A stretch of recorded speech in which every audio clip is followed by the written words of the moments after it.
It's been 2 weeks since this whole thing started.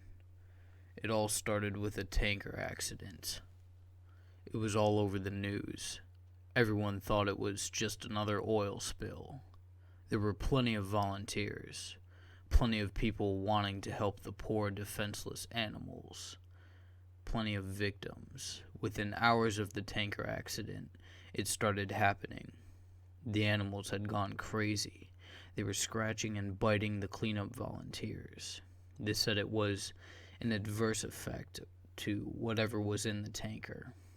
Rescue workers were still trying to get the crew out of the ship. They could hear screaming inside, screams to open the doors.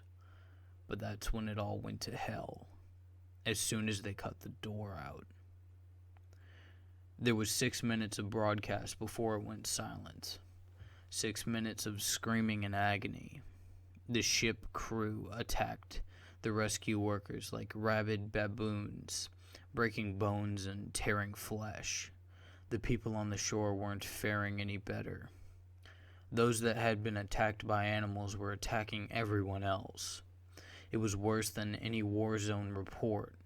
It was sheer brutality. And yet the broadcast still went on for 6 minutes. 6 minutes, and then blank faces. Nobody could explain what was happening. They tried to continue with regular news, the economy, the weather, a cute human interest story, but they couldn't make us unsee what we saw.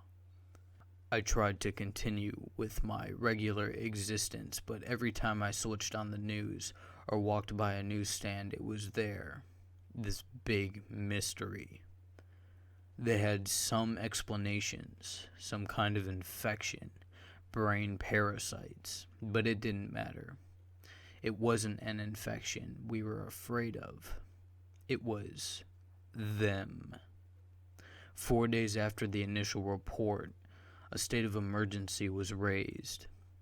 And yet, we'd all seen this before. Every zombie movie ever. People didn't know who to trust. People were stockpiling food and weapons. Some tried to flee, but it seemed every zombie movie was right. They didn't make it.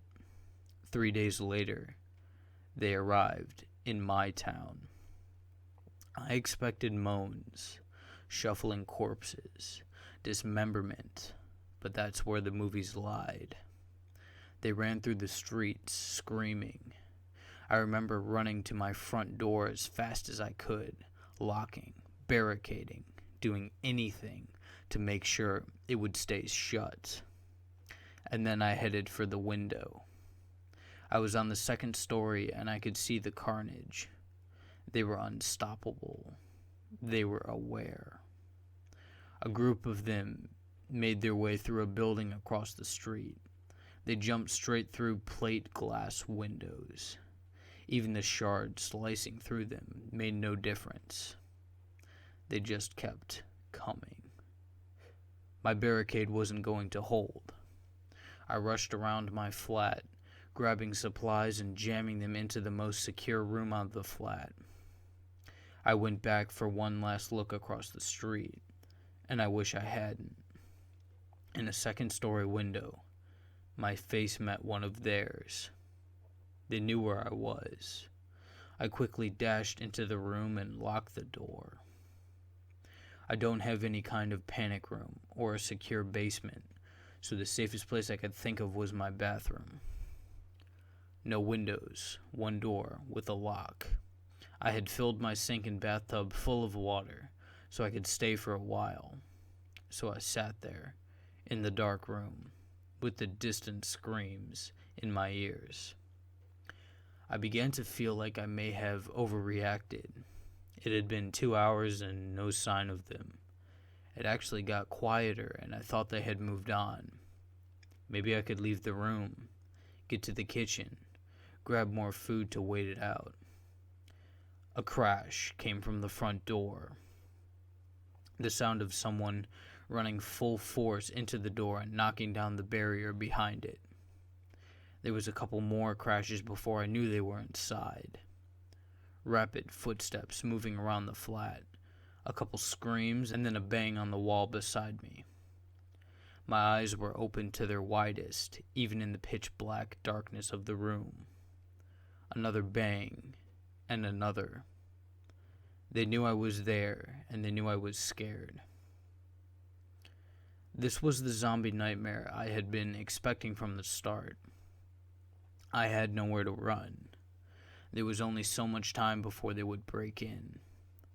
I sat with my back to the door, hoping my extra weight would make it harder for them to get in.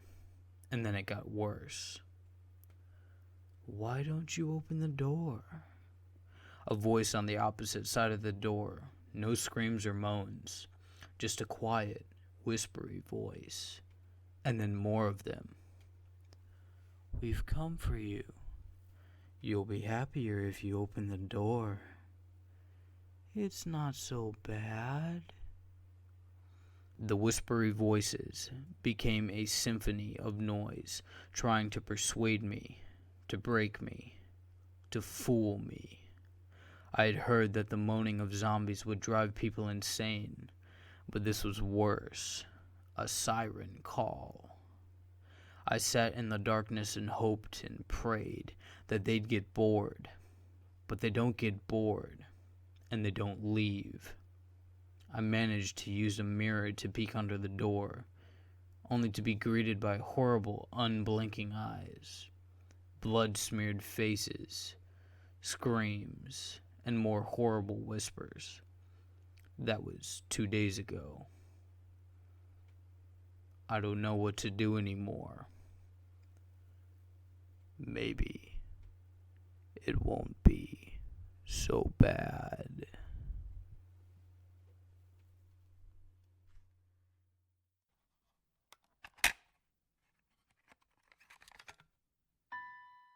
Thank you for watching.